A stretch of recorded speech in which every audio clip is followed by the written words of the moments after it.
Well, hello and welcome to the Alternative Ideas podcast. I am your co-host, David Rethemeyer, and I am joined by my co-host, Jonathan Brush.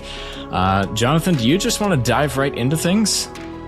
Yeah, so like we talked about a little bit last week, the AI stuff happens so fast that we're not really trying to give you a comprehensive coverage here. But Dave and I both had some news stories like last week that we thought were interesting and worth highlighting. And one that I pulled, which is actually from the end of May. So this was, I read it recently, but it's not been published recently. It's from the Associated Press, Pew Research Center, says that a majority of Americans have, I said Associated Press, I actually think it's from the Pew Research Center. Sorry, I was looking at two articles here. A majority of Americans have heard of ChatGPT, but few have tried it themselves. And it says about 6 in 10 U.S. adults, 58%, are familiar with ChatGPT, though relatively few have tried it themselves, according to a Pew Research Center survey conducted in March.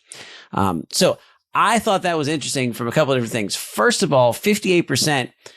Maybe it's just the circles I go in, but that actually seems like kind of a low number right now to know about ChatGPT, which is pretty extraordinary. We're talking about a new technical application, however you want to call it, that came on the scene relatively recently. And like, I have not gone anywhere, spoken anywhere where people didn't know what it was.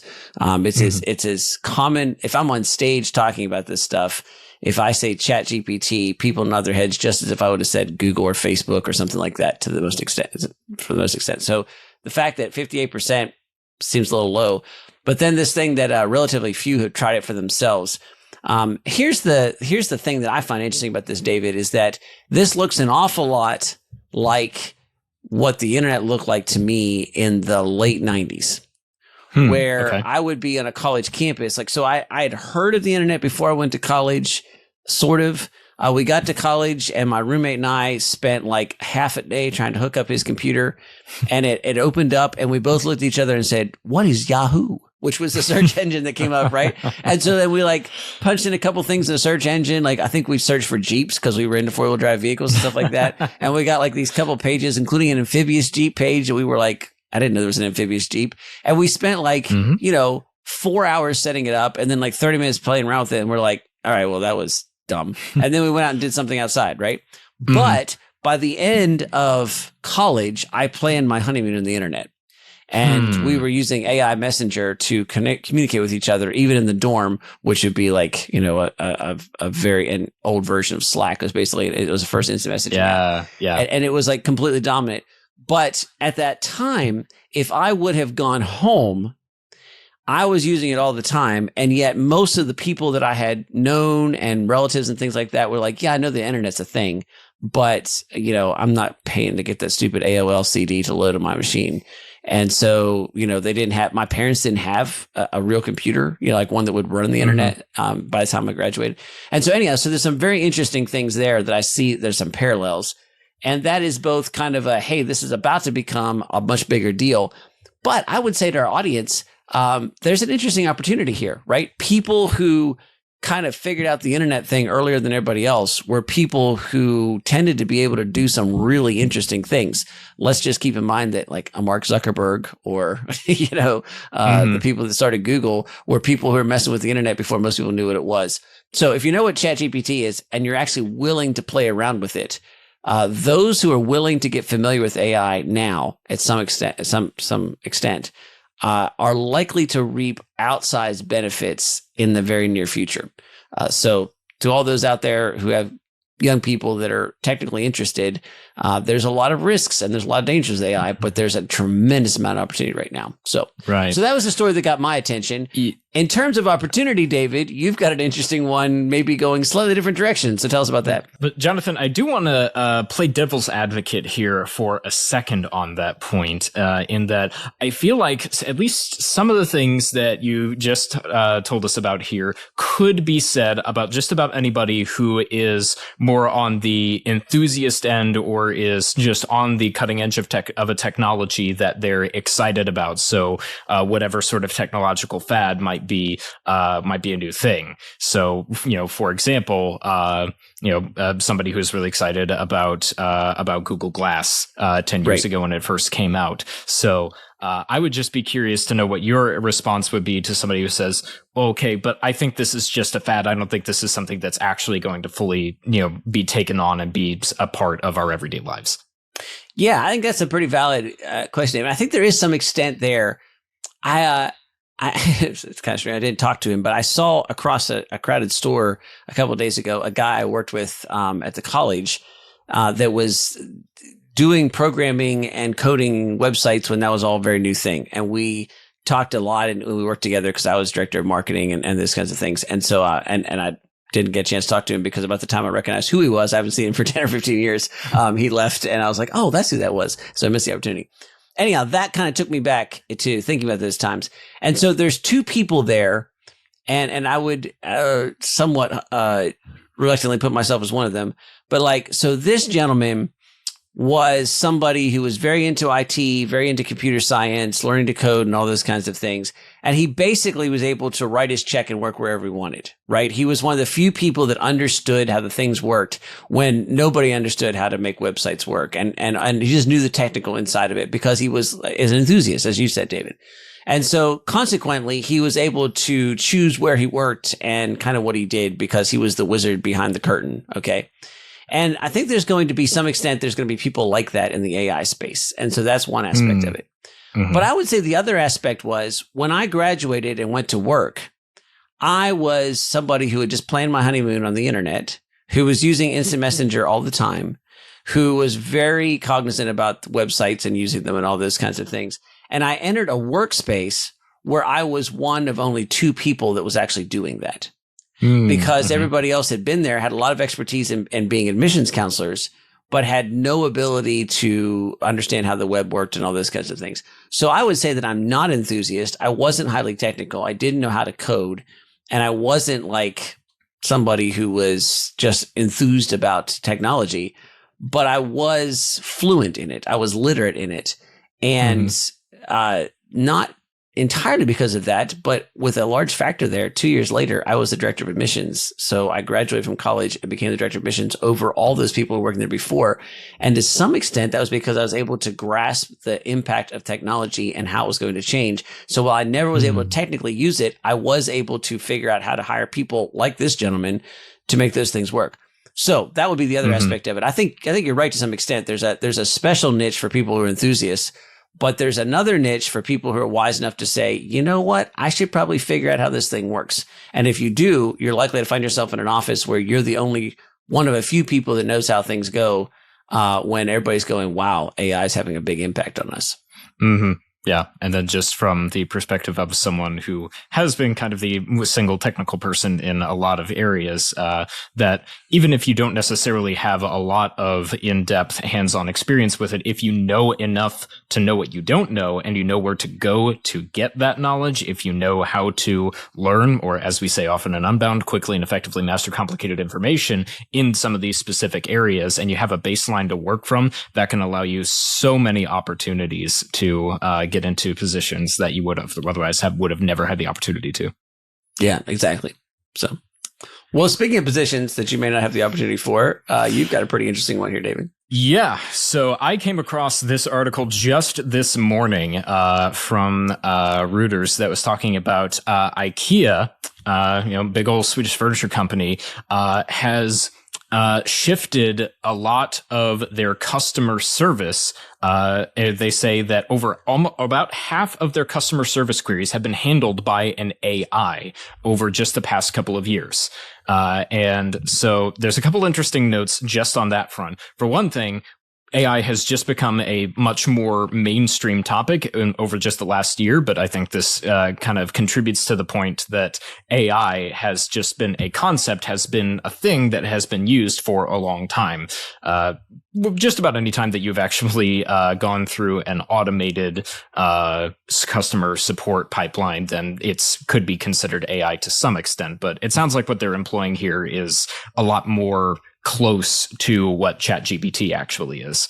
I haven't actually used it or heard any testimonials of how amazing or terrible it is. But what I think is even more interesting about it is that they are saying that despite the fact that they are shifting about half of their customer support queries to this AI, it's not leading to any job loss, which is a big concern with AI. And the reason that they're doing it is that they are shifting their call center staff, anyone who wants to become interior design consultants. They're introducing an entirely new service category that they're offering so that people can pay, I forget what the article says, about like $30 or something to essentially have one of these consultants give you advice on how to pick out the best furniture for your room from IKEA.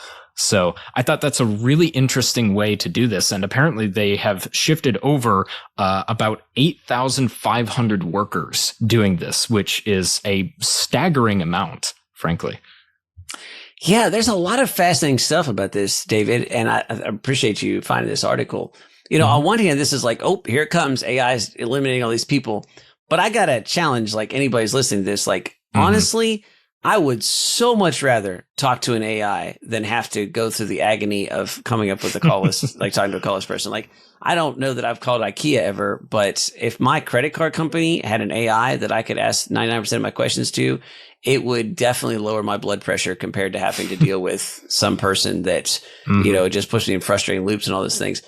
I was thinking, as you were talking about this article, I was sort of thinking about this as, there's an alternative to the doomsday scenario, right? So AI eliminates all these opportunities.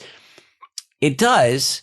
And, my first thought is somebody who is a customer service person now becomes an interior design consultant. I mean, like, how much crossover skill is there? I mean, like, you were kind of able to answer the phone, and now you're going to tell me that you can give me the right colors for my decorating situation. Yeah, that's I was a little thinking bit about that because, like, that's going to require a decent amount of training on IKEA's part, but that also then elevates that person's career opportunities going forward, because then if that's something that they're actually interested in for their long-term career, then they could have more opportunities in that space.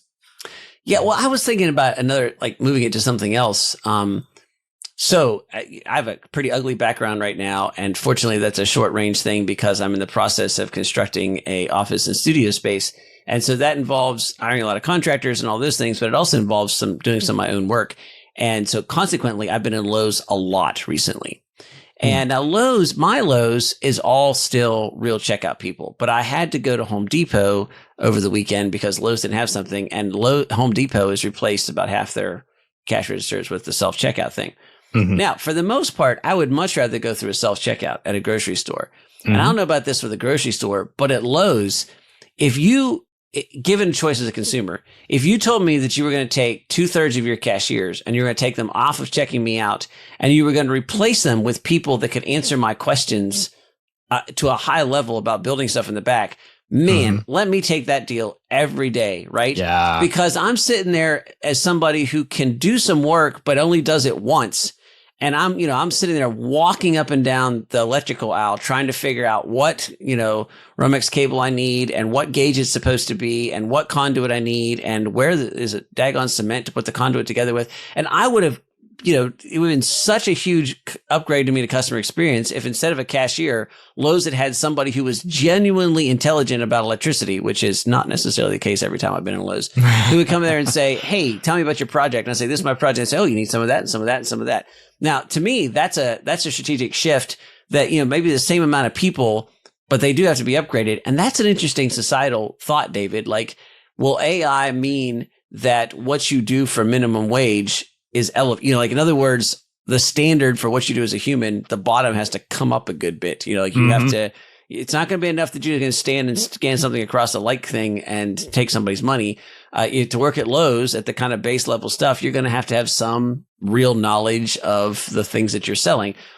Yeah, that could be scary for some people, but I think it could be ultimately good for society in general and for consumers to some extent. So right. Yeah. And just purely from an economical standpoint, I understand a lot of the pushback that comes from, technology like the self-checkouts are taking people's jobs, is that I mean, it is taking out some of those very low skill, low pay jobs. However, at the same time, because those new self-checkout machines are having to be built, maintained, and continue to improve, all of those jobs that are now created because these things are so prevalent, all of those jobs are now out there. Those jobs are also a lot higher paying jobs and ultimately are going to give people a lot more opportunity for career growth than the jobs where you're just scanning things in a checkout line. So ultimately, I agree. I think that it could be a beneficial thing.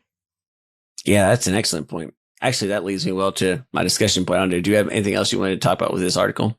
No. Go right ahead. That was such a beautiful segue. I didn't want to rush you, but I didn't want to waste it either. So, yeah. So one of the things I was thinking about, David, and we've discussed a little bit, is that and this blends really well. So I think what you just said. So let me see if I can give a summary, and you tell me if I'm correct. Okay. Is that the presence of AI is actually creating a lot more jobs. So your example is, so there's less cashiers at Walmart, but there's a whole army of people that are doing the coding, the software, the engineering, construction, building, distributing, shipping, debugging, improving the systems that do that. Now, I doubt that there's a one-to-one. There's probably a little less in that latter thing and more in the former.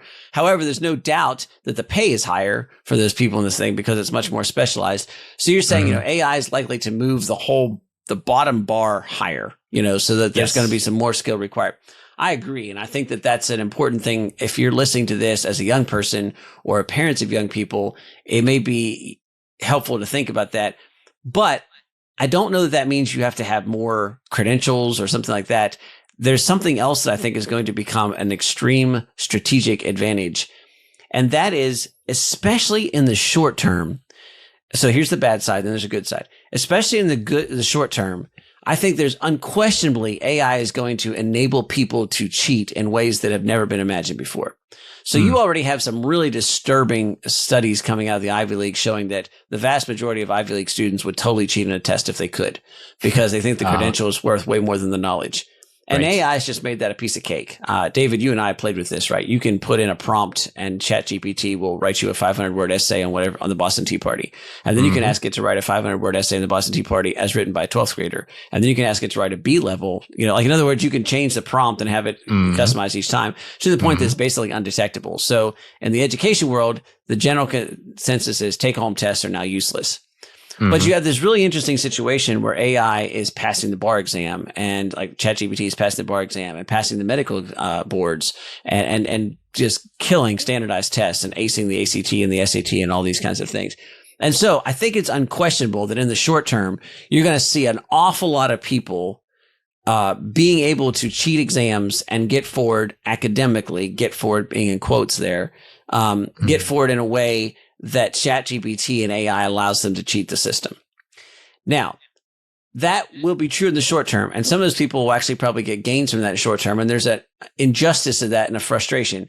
Now, I think that it's likely that technology then catches up. It's an arms race, and we've seen this throughout human history. And so we'll have AI detectors and all these kinds of things, and society will adjust, and there'll be a short time period where it's easy, rampant cheating is easy, and then technology will catch up, and then it'll go forward again. But what I think this does is it creates an absolutely stunning opportunity for people who really care about knowledge. The ones who actually will learn the stuff. Now, in the short term, they might get a little burned because the cheaters will sort of jump ahead. But in the long term, look, if you didn't pass the bar, you're going to get floundering around when you get in court. You're going to get eviscerated by some judge somewhere who actually knows the law, right? There's only so long you can do that before that stuff comes back. And we would say that that's, from a Christian worldview, that's kind of like gravity. Eventually that catches up to you.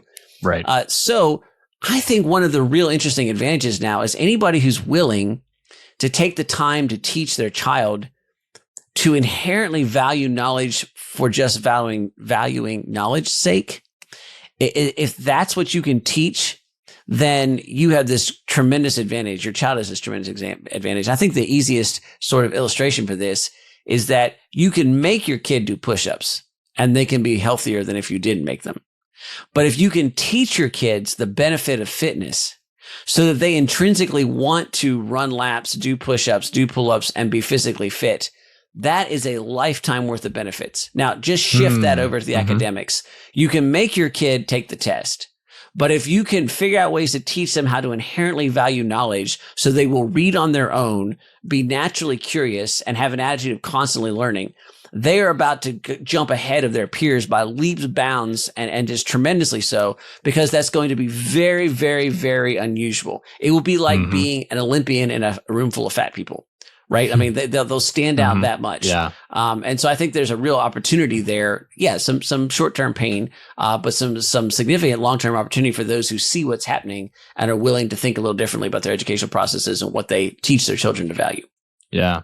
Yeah. And going back to your bar example there, if there is somebody who passes the bar exam, say that they use ChatGPT to pass the bar exam. And once they actually get into a courtroom, they may be able to still use ChatGPT to be able to get some of the knowledge and the understanding and to be able to find the information that they need to be able to actually know what they need to know for being a lawyer. However, being a lawyer is so much more than just being able to pass the bar exam. Being able to pass the bar exam also involves so many other processes that contribute to your ability to be a successful and well-rounded lawyer. And so ultimately, there's probably are going to be some lawyers out there who are primarily just using AI tools and cheating, like you just said, to be able to pass the bar exam and to get into their career just so that they can try to make a quick buck chasing ambulances and whatnot. But what's going to really make the difference is the lawyers who decide not to use that and instead really and truly have a passion for the law and are learning and investigating and really actually, I think I would take a step further, seeing the people that are involved in that too, seeing the human side of it, and are ultimately able to leverage that. And look, general intelligence may indeed be something that comes down the road, which is the sort of working term for an AI that really does act like a human, like has the processing ability of a human. But it's not here yet. ChatGPT is not general intelligence. And, I think we used the example of Spock and Vulcans from Star Trek last week, right? That the point is that Vulcans weren't human because they were missing this kind of emotional aspect. And it seems to me highly unlikely that will ever be something that can be authentically or seriously replaced by a machine, is that emotive, instinctual understanding that comes with being human. Yeah. Well, maybe, David, that sets up some of the things you were thinking about. I know you were thinking about kind of AI and power and humans and what it means to do that and all those kinds of things. So share some of those thoughts. Yeah. So the thing that I've been thinking about is how really AI and technology as a whole, I will hear a lot of people say, oh, we are controlled by our technology now. And I see what they're saying. I see what they're saying of how, for example, the average 18 to 25-year-old's attention span is down. I think it's something staggering, like 200% from 18 to 25-year-olds 10 years ago. But I think that what we need to realize is that, yes, ultimately in society as a whole, technology does tend to have a lot more influence over what we do and the way that we do things. But I think on an individual level, technology only has the power over us that we let it have the power over us. I think, just to use this as an example, I hear all too many times people of my generation saying just like, oh, I was just like lost in my phone and just couldn't stop scrolling for a long time. And I understand what they're saying is that they get sucked into TikTok or Instagram or something like that. And then they end up losing out on a bunch of time just scrolling through there and just essentially consuming whatever content happens to pop up. And in one sense, that makes sense. And that's also just what the technology is designed to make you do. That's how they make money, is by having you do that. But in another sense, having a mindset of saying that, just accepting that this is a natural thing and that it should be able to control you in a sense and be able to force you to spend more of your time on it than you're willing to, I think is possibly one of the most harmful ways that we can use technology, is by accepting the fact that it should have such a high role in our lives and just realizing that actually having the power of being able to take your phone and put it down when you need to realizing that just because everyone else, for example, when, you're taking a walk out in the woods is, taking pictures of cool things, or like, in a zoo, taking pictures and videos of animals, but the power of just being present, not having your phone out, and just observing what is there can make such a huge difference. I think this goes a little bit back to your point last week of just the power of being present in the real world.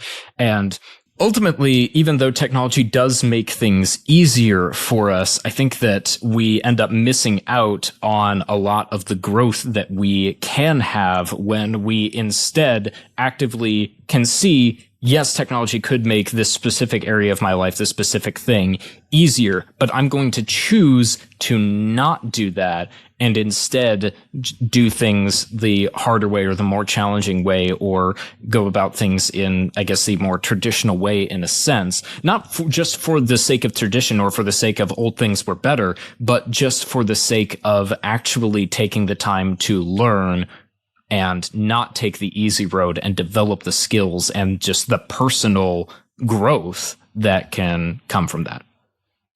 Yeah, it's somewhat terrifyingly insidious that we're not in a situation where we're being forced to doom scroll through our phones. We're choosing to. Mm-hmm. And that sounds horrible and terrifying until you sort of like shift your perspective and you go like, but you don't have to. Like, nobody's forcing you to. Like, Google is not holding a gun to your head and saying, so use my search engine. Facebook doesn't say scroll my stuff all the time. Like, at some level, you're choosing to do that. David, have you read the Chronicles of Narnia? Yes. So Silverchair, right? And so I think our listeners will probably know this too, but you know, the Silverchair, you have the witch and she's saying that nothing exists. It's her underground kingdom is all that is there. There's never been anything else. And the children are about to succumb. It's Jill and it's Edmund, right?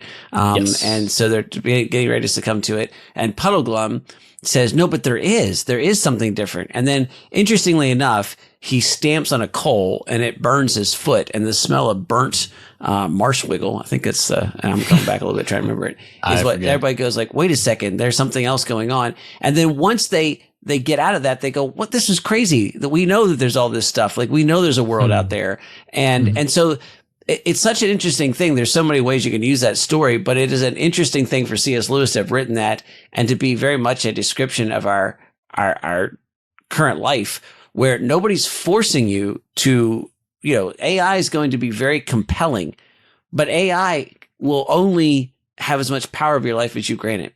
Mm-hmm. And to just all of a sudden saying something that's really obvious is becoming really important, and perhaps repeating it to ourselves. So if you're listening to this, you should be reminded, AI will only take as much of your life as you will give it. AI will only control as much of what you do as you allow it to control. AI will only take what you give. To this point, it's not running around like a Terminator robot taking something you don't want to give. It's going to be, you have to choose to sign up for ChatGPT. You have to choose to enter your stuff. You have to choose to live there. David, I live not too far from an old order Mennonite community. And so for those of you who are not familiar, it would be like an old order Amish community. And it's really cool because at some point, you're always reminded you don't have to do this. There are people who live their entire lives, very fulfilled, happy, joyful lives, who make money, who feed their families, who have a community that have opted out of all of it. They don't drive cars. That old word Mennonites around here use electricity. But if you go farther north from me, the Amish communities, they don't use electricity. They don't drive cars. They don't use the telephone. I mean, and you think that's crazy. Well, yeah, but there's a growing population of people who have decided that they can live like that. And they're doing fine. And I'm not suggesting that you have to become Amish or Mennonite, but it is a good reminder that it is an optional participation gig. And I think sometimes it's hard for us to remember that. So, yeah, just the reminder that we have that choice is so powerful, and just the fact that in some ways I think that you could make an argument that at least in character those people who are in those Amish and Mennonite communities might have some elements of character growth and resilience that are not impossible, but much, much more challenging for us to develop when we are so accustomed to having so many things. And I think that's why just purposefully choosing to not take the easy road or take the convenient thing is one of the easiest ways that you can catapult your personal growth forward and make yourself stand out in pretty much any aspect, career, personal, what have you, because it has become so uncommon to purposefully to use biblical language, deny yourself, and to take the harder path.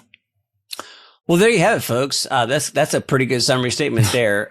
David and I's alternative ideas for today is to learn to love learning and learn to love making yourself miserable.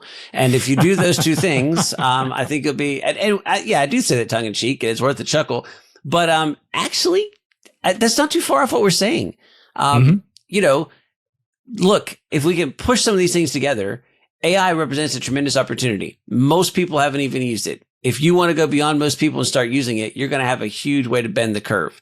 As David's article illustrated from IKEA, it looks like the minimum requirements just went higher. And so just understand that you're going to have to be more human to get a job and less robotic because the robot's going to take that job, right? And that's not necessarily a bad thing, but it is a warning that you should do that.